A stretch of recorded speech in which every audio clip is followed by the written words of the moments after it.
Hi guys, and welcome to the premium.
Alright traders, what an open to the start of the European session. This is some of the most action we've seen in a while. A lot of US dollar strengths come through, pushing Euro back below 107. Really looks toppy now. And the pound is surprisingly weak in the back of not much news out here, right? There's not much here. Some people saying it's the Chinese FX reserves. I think that's just trying to give reason when there is none. Dollar yen's responded a little bit, but definitely underperforming. This isn't really anything but US dollar strength. Now, in terms of the stock markets, they are responding a little bit positively to this. And the US 10-year, I haven't checked since Europe started. See what's going on here. See if there's any bond market moves that can make a little bit. It's not US bonds that are doing this. So it could be just that the euro's topped enough and it's broken levels. Pound was always looking a little bit skittish. It's broke that 124. The outlook is pretty negative for the pound underneath 124. I don't know whether we should be in this short euro pound now. This is a surprising turn of events and a pretty sharp reversal here in the pound. I might actually close that out just to be safe. And unfortunately, the short Aussie Kiwi was looking fantastic. But we've also had another reversal here. The Kiwi's really rolled over, and I don't want to be in that at these levels either. I should have closed out below 104, but here, look, I still think it's going lower. It's just until I get a better grasp on what's happening, I'll leave it there. I'm going to definitely leave the dollar yen. I've got some nice dollar yen at 107, 106, 111.67. Now we're hoping for the test of 11.50. Got to do it like that, boys. Got to do it like that. But it didn't get that, so I'm just going to see how this plays out. This could be turned into a huge winner if we can break some key resistances. Everything else, I mean, in terms of catch-up, the dollar yen's got hundreds of pips here if it wants to be US dollar strength around the going forward. Regardless of what the reason is, if US going down and stocks are remaining strong, dollar yen will be forced up. It's really quite interesting, this move.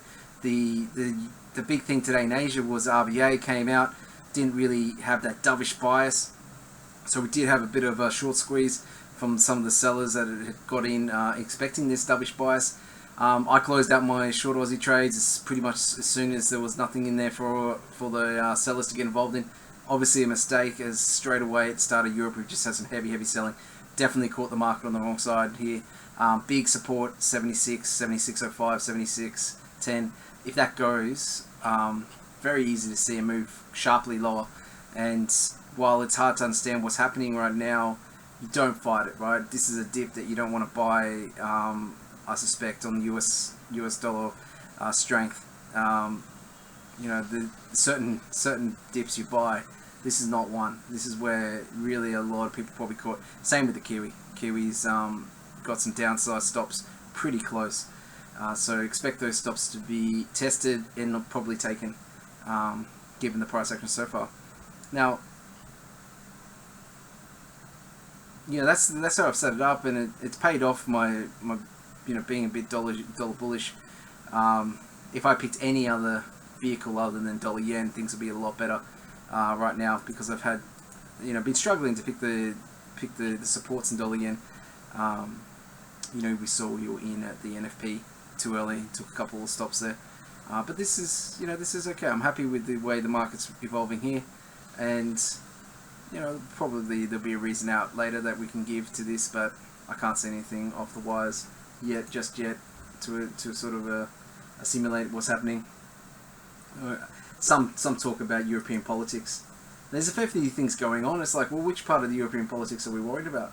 Is it the French S&P warning, or is it the Germans sort of arguing with the Greeks again? There was a story out about the Greeks, some MPs in Greece are trying to formulate a Greek default of 75 billion euros. I mean, market doesn't respond well to that sort of thing. This is like Greeks at round 6, and it's it just doesn't help. Those who are looking for the euro to go to the 110, break a 108, didn't want to hear that sort of stuff coming through. Stocks aren't responding to it. DAX is not responding to it just yet. DAX is actually an interesting one. I'm holding this DAX because I think that we will do okay on that. If the euro falls, there's a little bit of relationship there. All right. The further the euro falls, the cheaper the European stocks are, particularly DAX stocks. Has a very big exposure, similar to dollar yen going higher. So does Nikkei. Euro going lower helps DAX go higher because there's a lot of exporters in the German index. Your Mercedes and your BMWs. So yeah, I mean, very interesting that I was expecting more US dollar strength. I was like, oh God, more US dollar strength coming after the dollar yen broke 112 last night. I was like, oh God, this is where are we going? Where are we going with the US dollar now? And if you look at the US dollar index, it was pretty threatening. But now that we are back above 100, I think things are turning a little bit more positive, right? This is a good sign. This is what it looked like 3 or 4 hours ago. Now it's looking tremendously different, right? This is a huge change in sentiment. So things are alright.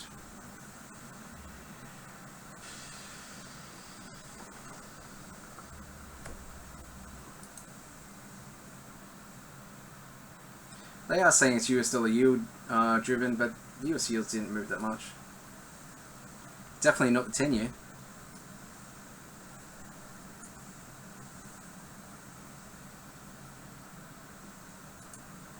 Let's have a little look.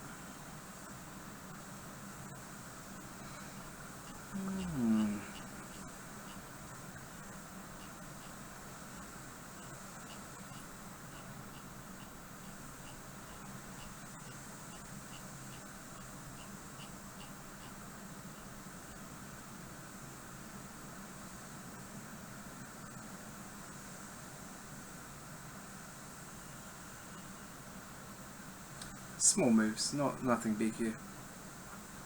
Nothing to get too excited about, I don't think. You know, but obviously something comes out saying, you know, suggesting that March is on the table or something like that, and you obviously can get, you know, ultra aggressive US dollar strength. So let's just see how long this runs. Now, how would I play this if I was not in, and if I just came into the desk? You know, if I came to the computer right now. Fed hike was neutral, was positive about 3 hikes this year. Yeah, definitely. FX round, I missed that, mate. If that's what came out, was that last night though? And that's just a delayed reaction at the start of Europe.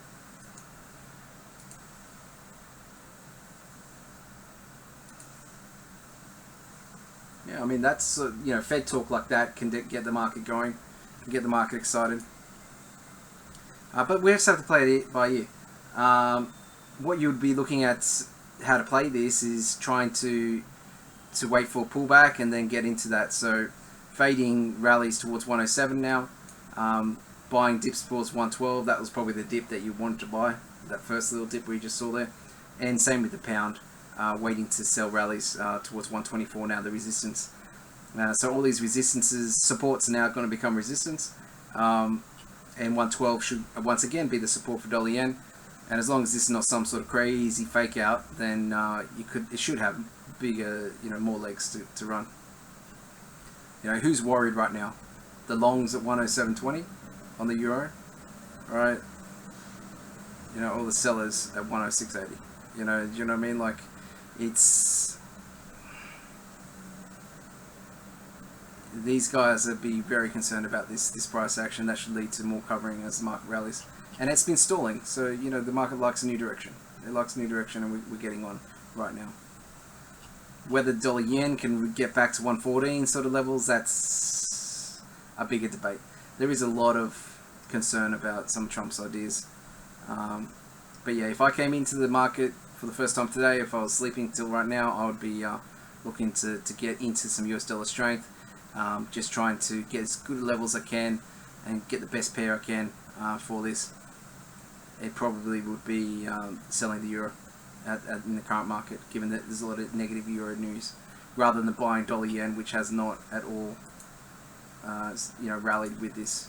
You know, this is a tiny little leaf rally compared to the trend.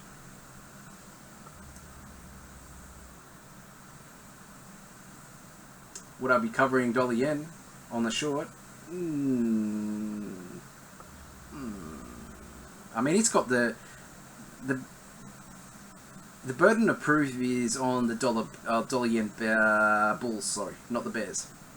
Yeah, I mean, but this is not what you want to see as a bear, that's for sure. Break that key level and then bounce straight back up it. Nah. Have it underperform relative to where the other pairs are. Like, when was the last time the euro was at 106.60? Let's have a little look. Just so we can get it. It was on the 30th of January. In the 30th of January, the dollar yen was 115. Okay, so, you know, that's sort of the underperformance we're talking about here. Any chance on the Euro Aussie? Pound Aussie, Euro Aussie we'll have a look at today, actually. It's, I was doing some interesting reading there. Yeah, I mean, look. I think everyone's got buy orders at 140, right? Everyone's got sell orders. Sorry, everyone's got take profits at 140. Everyone's got fresh buy orders at 140 on the Euro Aussie. I saw a lot of those going through today. And basically what you're seeing here is the Euro's broken support. Alright, so this is a bit of a teaching moment. The Euro's broken support, looking pretty weak. The Aussie, technically, is still holding. Right? Still holding its support. So, you know, what does that mean? Well, it means if the US dollar strength continues, the euro selling will probably slow down a little bit because it's already broken those key levels. Whereas the Aussie dollar hasn't even started. So when it breaks its support, if it does, hypothetically say, then it will play catch up with the rest of the market and you will see Euro Aussie buying. But the environment where you want to see Euro Aussie go higher sustainably is not so much on the technical breaks of the majors. It's more to do with risk off trading, where the Aussie dollar does get punished. So Euro Aussie would surge higher in environments where, I mean, pro Euro news obviously helps, but any sort of risk off, these spikes are all when the stock market's falling, or there's a big problem. So right now, you can't expect too much. You can't expect too much of a relief rally if you're long the Euro Aussie without something else to back up. And you didn't get from the RBA, so yeah, you might get a little bit of a rally, 50, 60 points, but the downtrend's in place until we get negativity. So really sharp sell-offs in stock markets are required to get that spiky action in the Euro Aussie. Until we get some negativity or we get some positive ECB taper news, something which get a sustainable Euro rally outperformance. Otherwise, it's really hard to sell the Aussie. Yeah, just on the central bank's sort of fundamentals there. I was a little bit disappointed that the RBA missed their chance. I wonder what the RBNZ is going to do on Thursday. It's their turn next. They're the next big thing coming in the markets. But I think we should be happy we're getting this sort of volatility on a day when there's no news, right? I mean, it's just, this is good as a trader. I expect to be fading though. Look, there will be bounces obviously, but expect to be fading.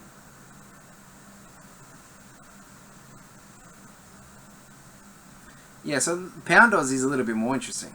Pound Aussie's got a lot more attention from traders who are trying to take advantage of the longer term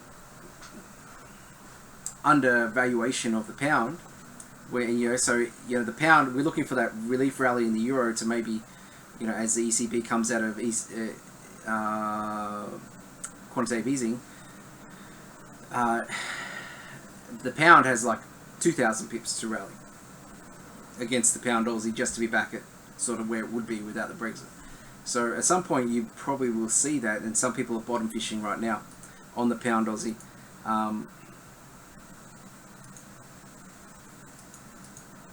Yeah, I think you're still bottom fishing on it if you're trying to buy it.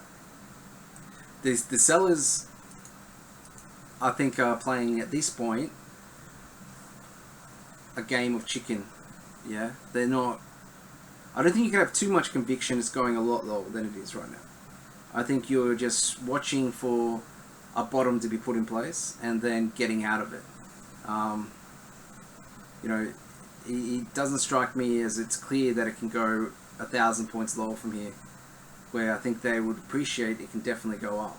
So who's more skittish right now? The sellers probably.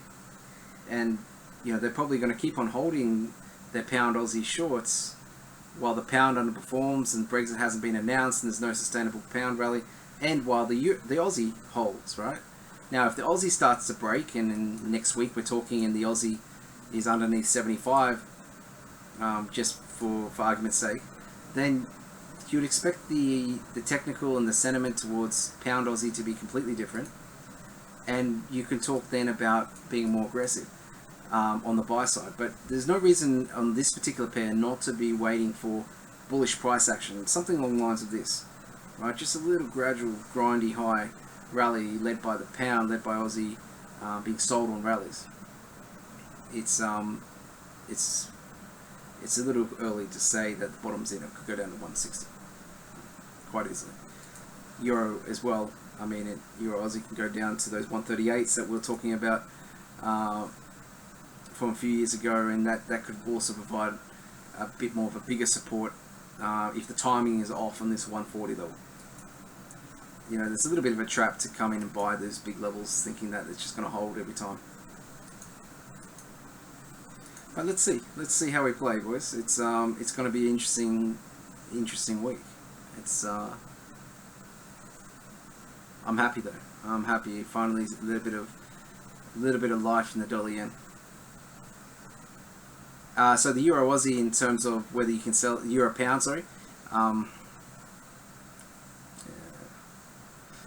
until I see some sort of support come through on the pound, I've been pretty keen on this trade, right? I'm still keen on this trade, and it might actually go back down from here. It's just we're pushing our luck a little bit, selling every time, making money on a lot, selling every rally.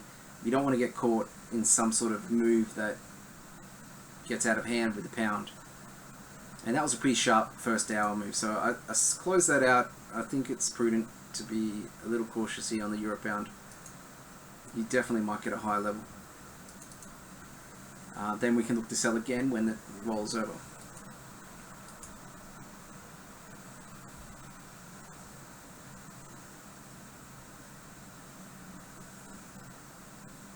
Aussie's dropping slower than the pound, Jenny, and the Aussie hasn't broken the key support yet. So that's really what we want to be watching. What happens with the Aussie when it breaks its support? So the pound broke 124, Aussie hasn't broken 76.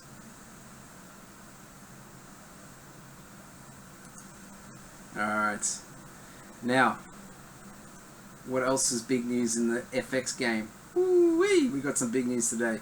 FXCM's been banned in America.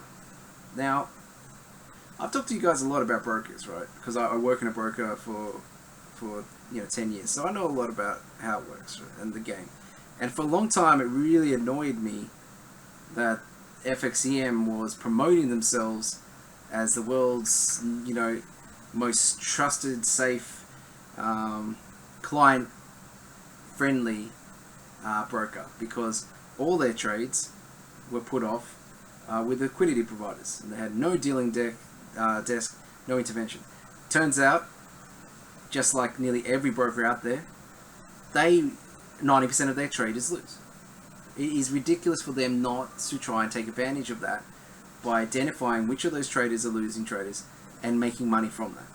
Okay, so what you ended up seeing is that although they did have 30 different banks that they were giving liquidity to, or 30 different financial institutions, one of those financial institutions was indirectly owned by them and took 70% of their flow. Now guess what?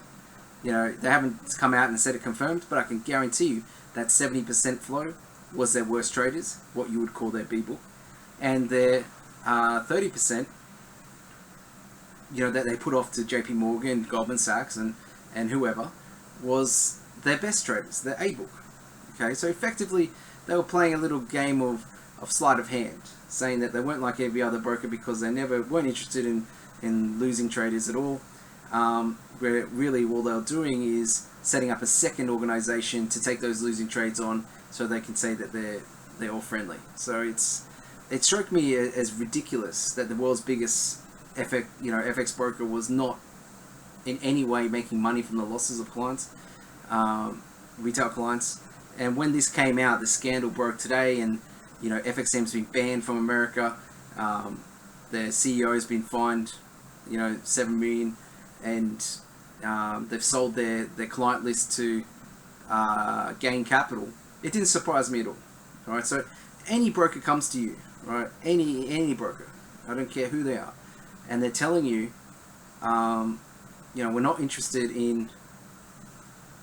We're not interested at all in taking any risk on ourselves. We're the nicest broker in the world, and we're going to give you all this really tight, pricing, and we welcome you if you're new to trading. You ask them, a couple of questions. What sort of liquidity provider is going to take 0.1 trades? What sort of, what percentage of your traders make money? If they say it's 70, 80%, 20% are winning and 80% are losing, it's like, why would you not be interested in that 80% that are constantly losing?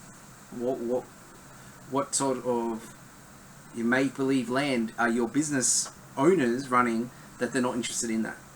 So, unless it's something set up, something like LMAX, which is sort of set up to stop this, right? It's sort of set up to be its own little fair trading place, then I can't think of any broker that wouldn't logically be trying to make more money than they currently are. And the easiest source of money is taking all their newbie traders, looking at them as a B-book, and then taking the risk on themselves rather than putting it off to a liquidity provider.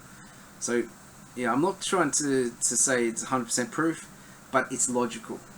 It's extremely illogical that they would do anything other than that. So when FXCM got caught here, and I do believe you can get more information at something like Leap Rate.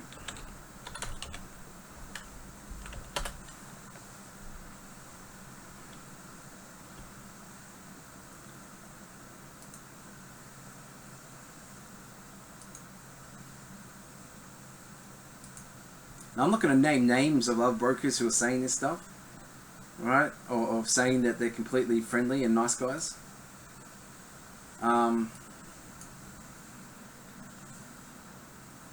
But you know there's a few of them, especially a few of the ECNs out there who say that they never take a trade on. Just keep your head, on straight, right? This is not charity. Brokers aren't charities. You should take it as a badge of honor. If you're good enough that you get A-booked, then you're not hurting anyone. They want your business still. They'll make money from the commission. But you will notice that you don't get good execution anymore. Just take it as a badge of honor.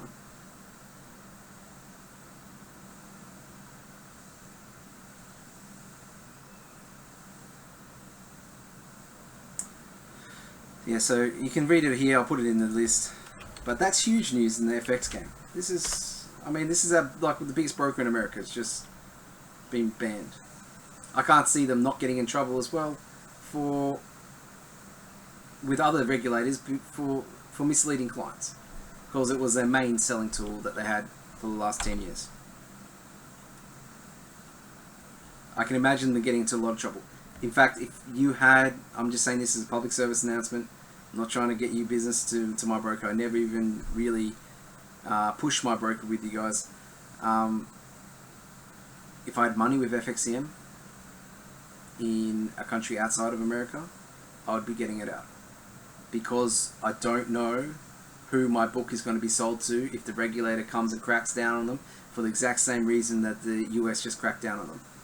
Right? So if I had money in Australian FXCM, I would get it out, just because I don't want my money moved to Gain Capital or Pepperstone or whoever it is without basically I have no control over that. Right? It's just the sake of the being. So I don't know if they're going to survive. They might. They probably will. They're pretty big. They survived the S&B, but this is the second crisis now they've had in 3 years.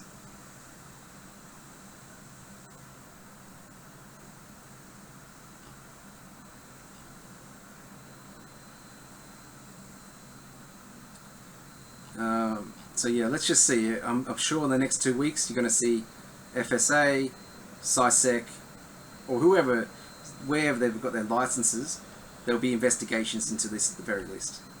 It's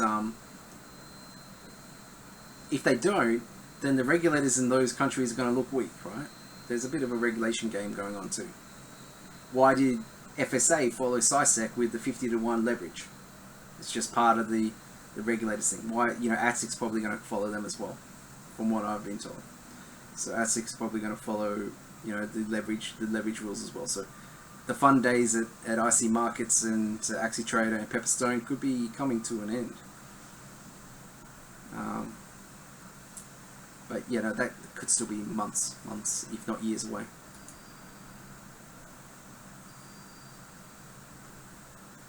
Alright, let's have a little look at some of the research out there, boys and girls. Jenny, I see you there.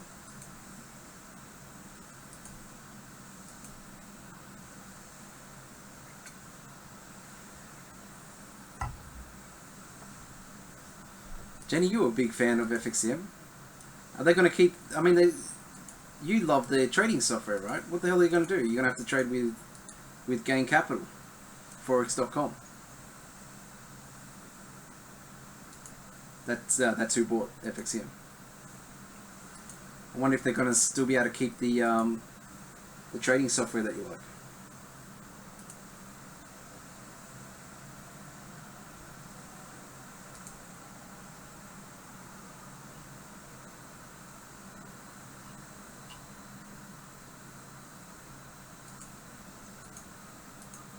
Alright, so what we say we're going to look at some pound Aussie.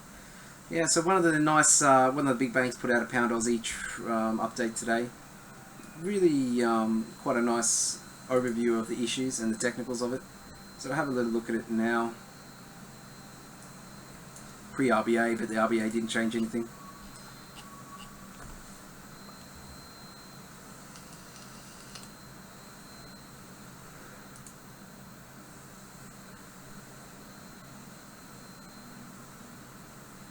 So yeah, pound Aussie.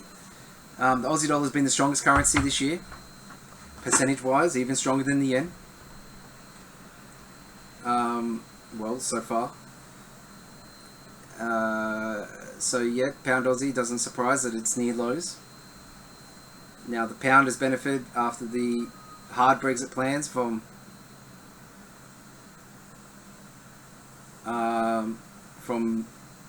Prime Minister May's speech, but then the rally was stalled. You know, the rally stalled on the pound after the Bank of England announcement, where they came out and they were surprisingly neutral, but they upgraded GDP forecasts. Okay, that was the prison.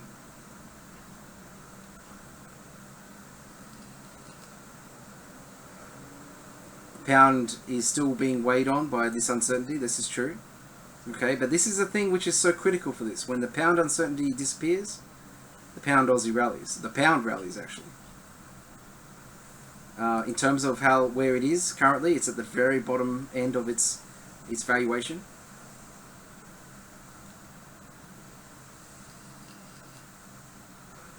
Has been a little bit lower. That might have been during the heyday of the Aussie, when the Aussie was the strongest thing in the world. Yep, remember that? This is when Aussie dollar is 110. Aussie against the US is 110. So that's the sort of reason for the Aussie to be down there. Really extreme valuation in the Aussie. So these are the nice levels, right? If you're talking about where we've, it doesn't go back further in time, but it really has a huge range. The Aussie, the pound Aussie.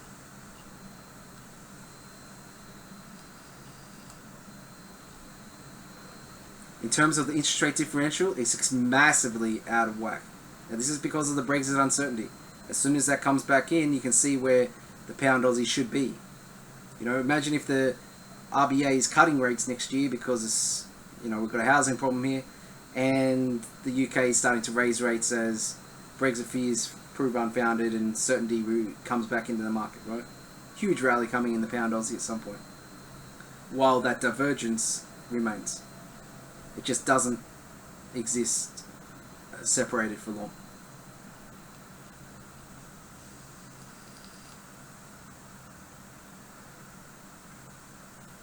Yeah, there's nothing priced in for the RBA this year still. There's a little bit of a chance of a rate hike this year from the pound.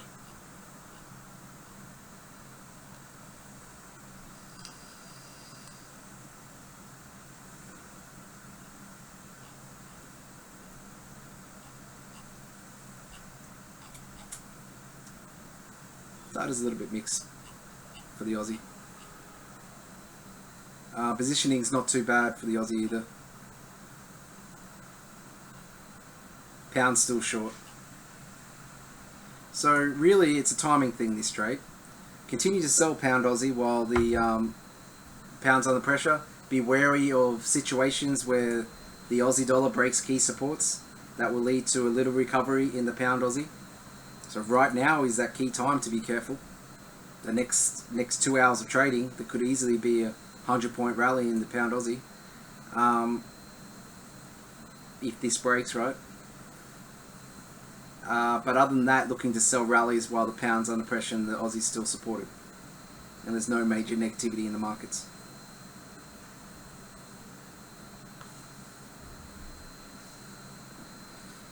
Kappa boy, yeah, the FXCM does have a very good platform, that's for sure.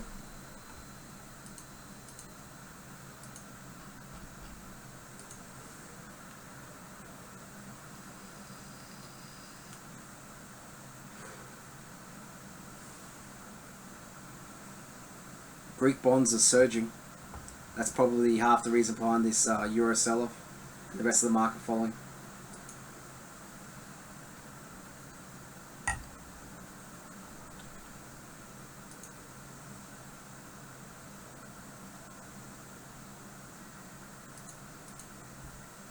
Alright, let's have a look at one more little article. Should we look at the French president candidate, Le Pen? We haven't really looked at French politics, but it's starting to heat up. JP Morgan came out with one earlier today. Yeah, Draghi was actually bullish last night. A little bit, I thought. I mean, maybe the market's taken it a little bit dovish, but I don't think he was that, you know, I don't think it was that bad. I haven't read the exact speech though, I just read the clip notes. I'm like, oh god, they're making something out of nothing.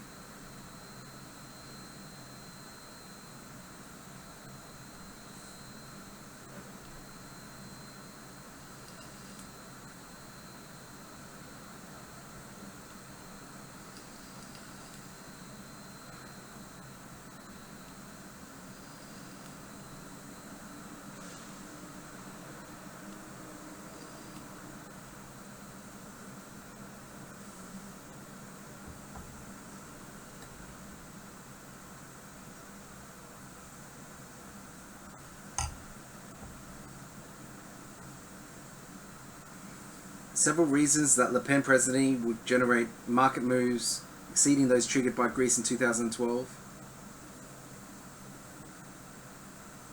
French is 10 times bigger than Greece, and the bond market's huge.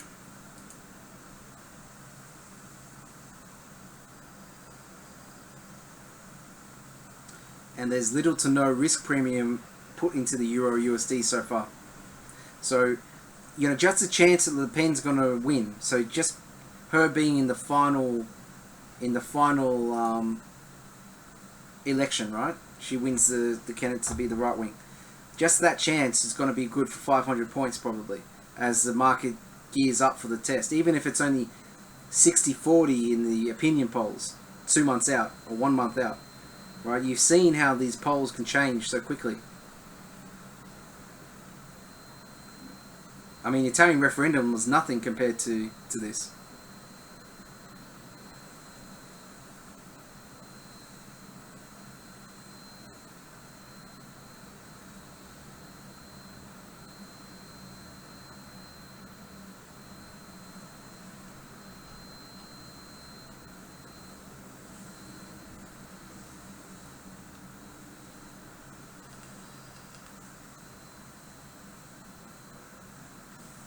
Yeah, I think she's the end. She's the end of the EU if that happens, right? And what do you think Trump's going to say? Trump's a populist. He's going to say, I support the Europeans to do what they want to do, and that, you know, the Euro is a failed project. I can imagine Trump saying that. I can't imagine Trump being like Obama, going over there to try and save the Euro. He just doesn't, you know, like the Obama did with UK, he tried to save the vote. Can you imagine Trump going over there trying to keep Europe together? It's just going to be, you know, you out, you're weak, you're nothing, you know, I mean, fuck. So, it's actually very dangerous. I don't think it's that likely, obviously, but the world's been doing some crazy stuff lately. The French aren't really known to be right-wing, though. Alright, so what's their final?